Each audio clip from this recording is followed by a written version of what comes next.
was arraigned on charges of murder and attempted murder. Police believe the attacks were random. One of the people making the call for urgent action for just people to get some help and get off the streets is Giselle Routhier. Thank you so much for being here. Thank you for having me. She is the policy director for the Coalition for the Homeless. And I've interviewed you before right here.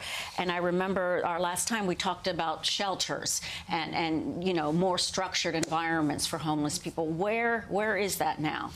Where we are now is what we need in the wake of the tragedies that happened over the weekend is a renewed focus on solutions to homelessness. Because the men who were attacked were vulnerable because of their homelessness. They were on the streets at night trying to sleep. So if we put focus on affordable housing, we've been calling on the mayor to build 24,000 units of new housing for homeless New Yorkers for 1.5 years. He needs to do that with great urgency. We need to make sure that we have a shelter system that's responsive to people's needs. We have a right to shelter in New York, but a lot of people are afraid to enter shelter because they don't feel safe there. So we need to make sure that that system is responsive to people's needs. And that's just about what I was going to ask you about the city. What can the city do? And I just want to double check too on numbers. Last time we spoke, your organization estimated 63,000 homeless individuals in the city, or does that count? A family counts as one, or how do you quantify? We're about 61,000 now. That includes men, women, and children, single adults, and individuals within families. So that's mostly the scope of the universe that's within the shelter system every night. But we also have thousands more that are on the streets every night. That it's very hard to assess exactly how many. We know it's in the thousands, but it can change night by night. We have new people coming in, people coming off. It's very hard to get that number. And Giselle, could you speak a little bit more about the fears of some who do not want to go into the shelters? What are the reasons that you're hearing? Well, one of the biggest barriers is particularly for single men, there's one intake center. You have to go to that one intake center in order to access any shelter in the system. And a lot of men are very, very reticent to enter that one intake center. It's the old Bellevue Men's Psychiatric Hospital on 30th Street. So it's a very institutionalized setting. And then from there, you're going to be placed in one of 3 assessment shelters. Those are also very large, very bureaucratic, they feel institutional. From there, you may be placed at a smaller, more welcoming shelter, but you have to get through that process first. And many people just cannot manage that process. So we need to make sure that the system is welcoming to people. We also have a model of shelter called Safe Haven, particularly for people that are on the streets. We need more of those types of beds as well. But at the end of the day, we can't keep expanding the shelter system. We have to talk about housing as a solution. Mayor de Blasio, in reaction to the 4 men who were killed, the talk was more patrols.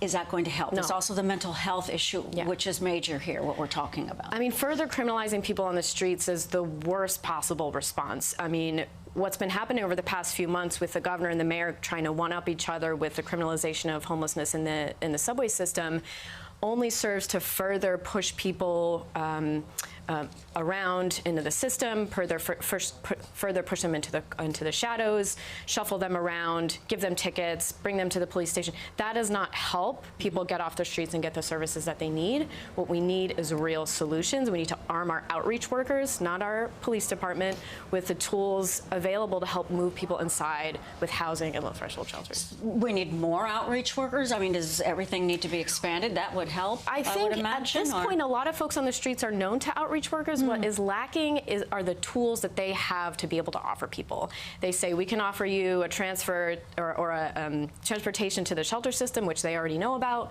or we have to see you on the streets for 9 months or more in order to identify that you're chronically homeless and prioritize you for a safe haven bed. So those are not great options for people.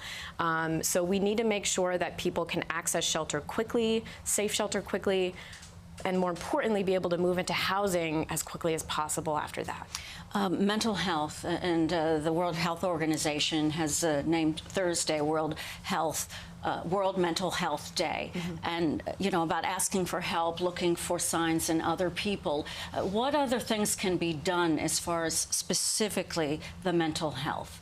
Are those tools, too, you're talking about for the outreach people? Absolutely tools that we need, yes, for people that are working in outreach, for people that are working in the shelter system, for people that are working with everyday folks in New York. people may need a range of services related to their mental health, from basic counseling all the way up to outpatient and inpatient psychiatric care. We need to make sure there's a range of services available, that people are able to know and access those services, but particularly for folks who are kind of disconnected from systems just by the nature of being homeless, we need to make sure people can connect. The suspect in this, Randy Santos, he's known to the coalition and to other outreach people as well, right? Yeah, it turns out he was in the shelter system. He had been identified as someone who had issues, and I think that's a big gap, that he was not able to be connected with the services that he needed. You know, too, Giselle, I'm thinking about the reaction. The people in tears, of course, these people have family members or friends or are so well known in the neighborhood.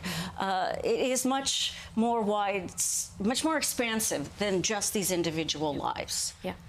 It is. You know, we were out yesterday with some elected officials and members of the community, remembering the folks, and we still didn't even have all the names at that point. We only had one name at that point, and people are angry and they're devastated, and a lot of the anger is stemming from feeling like we live in the richest city in the world. Why can't we address this problem?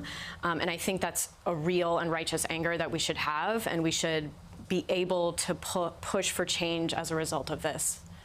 Thank you so much, Giselle Routhier, who is the in charge of policy for the Coalition for the Homeless. Thank you for all that information. We can continue our coverage, of course, and any other information we can offer you. Stay tuned to CBSNewYork.com. We'll be back right here on CBS